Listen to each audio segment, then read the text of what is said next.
Om Shanti. Lockdown के इस period में हम सभी अपने अपने घरों में कैद हैं। माना कि हमारी बहुत सारी ऐसी ज़रूरतें हैं जो इस समय पूरी नहीं हो पा रही है, लेकिन फिर भी हम सबके घरों में आज भी खाना बन रहा है, जिसके लिए हम हमारे देश के उन किसानों का, उन सब्जी वालों का और उन राशन वालों का शुक्रिया मानेंगे, जिनकी वजह से हमारे घरों तक आज भी अनाज और सब्जियां पहुंच रहे हैं। फिर भी न जाने क्यों हम हमेशा ही सब्जियों के दाम को लेकर सब्जी वालों से बार्गेनिंग कराते रहते हैं, जबकि उनका प्रॉफिट जो होता है वो बहुत ही कम होता है।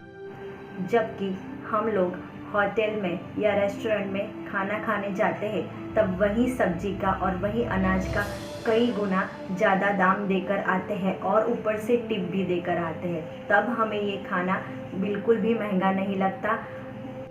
और कई बार हम खाना जब वेस्ट करते हैं होटल में, शादियों में या फिर अपने घरों में, तब भी ये हमें इसकी कीमत ज़्यादा नहीं लगती। पर जब हमें सब्जी वालों को उसका सही दाम पहुंचाना होता है, तब भी हमें वो महंगा लगता है। तो हमें ऐसा नहीं करना चाहिए, क्योंकि यही हमारे देश के असली हीरोज़ है, जो ऐसे महामारी के समय में भी, जिनकी वजह से आज हमारे घर में खाना बन रहा है। तो ध्यान रखना कि जिनकी वजह से आज हमारे घर में खाना बन रहा है, उनके बच्चे कहीं हमारी वजह से भूखे ना सो जाए।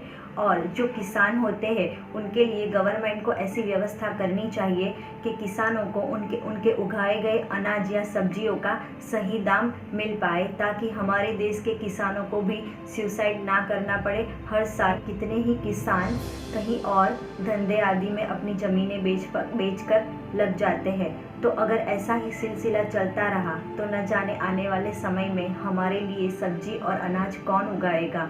तो ये एक बड़ा सवाल है। इसीलिए मेरी आज की जो कविता है, उसका शीर्षक है किसानों। किसानों की हमारे देश में ऐसी क्यों है हालत, जबकि रोटी है हर घर की ज़रूरत।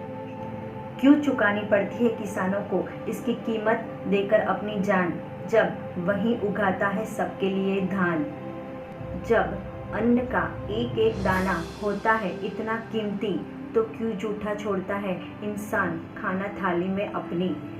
क्यों उठानी पड़ती है उनको अन्न का सही दाम न मिलने की लाचारी, जबकि उसने उठा रखी है पूरे देश को खिलाने की जिम्मेदारी। क्यों किसानों को इंसाफ नहीं मिल पाता, जबकि वो है देश का अन्नदाता। दोस्तों, अगर आपको मेरा ये मैसेज अच्छा लगा हो, तो आप भी अपने देश के किसानों को बचाने के लिए ये मैसेज ज़्यादा से ज़्यादा लोगों तक शेयर करें। Thank you. ओम शांति।